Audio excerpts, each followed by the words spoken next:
Oi, aqui é a Lara e esse é mais um vídeo do Larabel. E no vídeo de hoje eu vou contar pra vocês como surgiu o termo boy band e como o estereótipo dessa palavra afeta na maneira como a indústria musical e o público tratam a carreira do BTS. Mas antes de começar, dá like nesse vídeo porque é muito importante para o crescimento do canal, então não se esquece de dar like. Se você não é inscrito, se inscreve no canal e bora lá começar!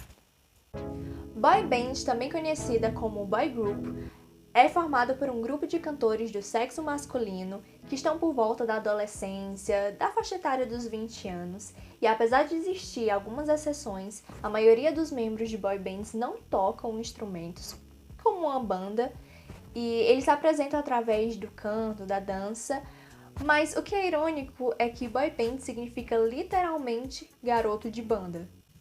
O auge da popularidade das boy bands são marcadas por três períodos. A primeira é na década de 60, com as bandas The Beatles do Reino Unido e Jackson 5 dos Estados Unidos.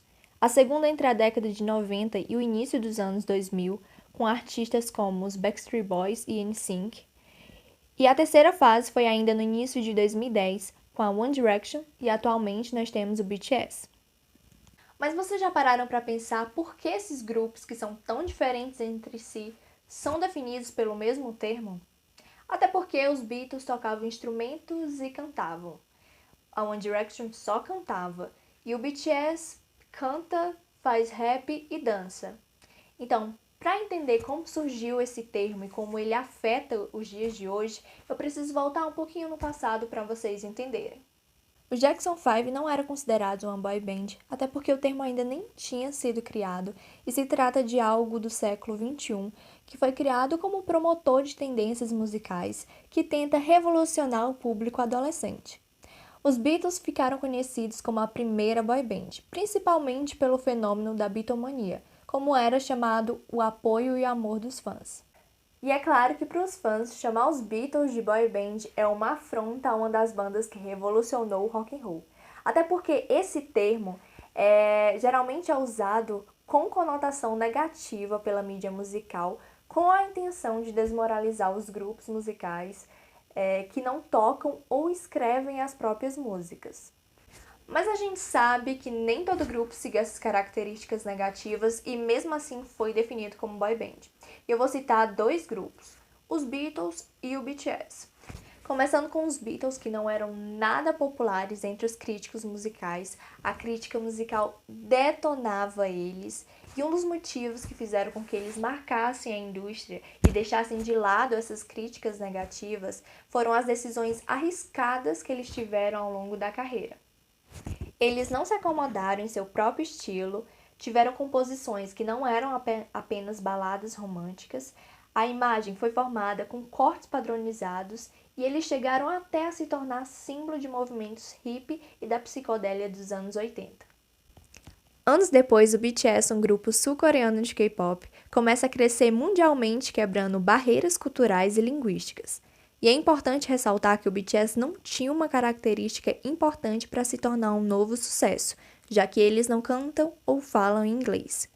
E até então não era comum você ver um grupo asiático cantando uma língua sem ser o inglês, performando em premiações estadunidenses e vendendo milhares de cópias de álbum. E além dos visuais dos meninos, da dinâmica envolvente do grupo, o BTS participa de todo o processo criativo de suas letras, trabalham assuntos como bullying, amor próprio e saúde mental. Temas que são muito discutidos hoje em dia pelos jovens, mas raramente são vistos em letras de músicas de grupos.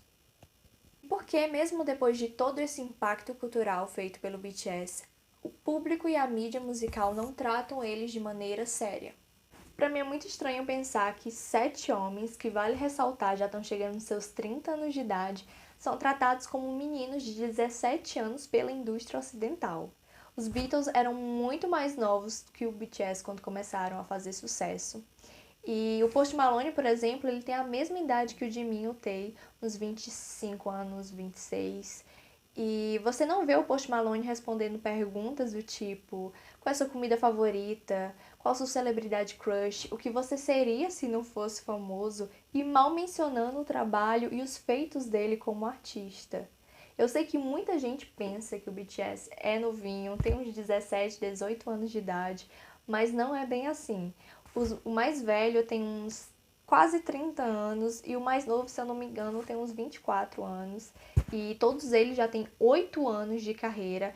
Então, se tem uma coisa que os meninos não são, é novatos na indústria musical.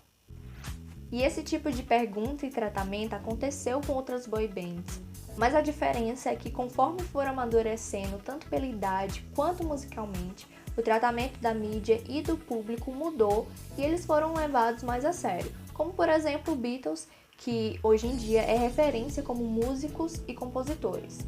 E ok, o tratamento com o BTS deu uma melhorada de 2019 para cá, até porque naquela época, antes disso, eles tratavam muitos meninos como só uma moda passageira que ia acabar logo logo. E quando viram que os meninos não iam a lugar nenhum e só começaram a crescer cada vez mais, eles começaram a tratar melhor, mesmo que não seja ainda 100% como deveria. E eu acredito que isso acontece por ser um tratamento padrão que a mídia tem com as boy bands, mas também acontece com o BTS por causa da origem e pelo fato deles não falarem nem cantarem inglês.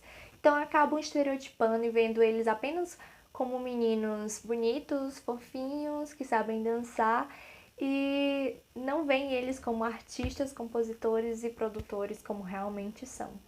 E por serem homens com a plateia feminina, eles não são tão levados a sério como outros artistas masculinos que possuem uma música voltada a um público diferente.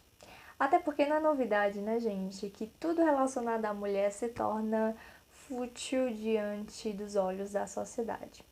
Uma coisa que eu gosto muito de citar é como a sociedade normaliza ver homens gritando em frente à TV, usando blusa de time de futebol e às vezes até quebrando o estádio por causa disso, mas ridiculariza uma mulher que às vezes tem 20 e poucos anos de idade e é independente, às vezes estuda, às vezes trabalha, às vezes é mãe de família e é fã de artista masculino. A maneira como a mídia ocidental retrata BTS acaba afetando como o público geral vê eles. Eu mesma já indiquei algumas músicas do BTS para algumas pessoas e eu vejo o receio na cara delas e eu sei que elas pensam, é só mais uma boy band com música pop chiclete e aquelas letras melosas.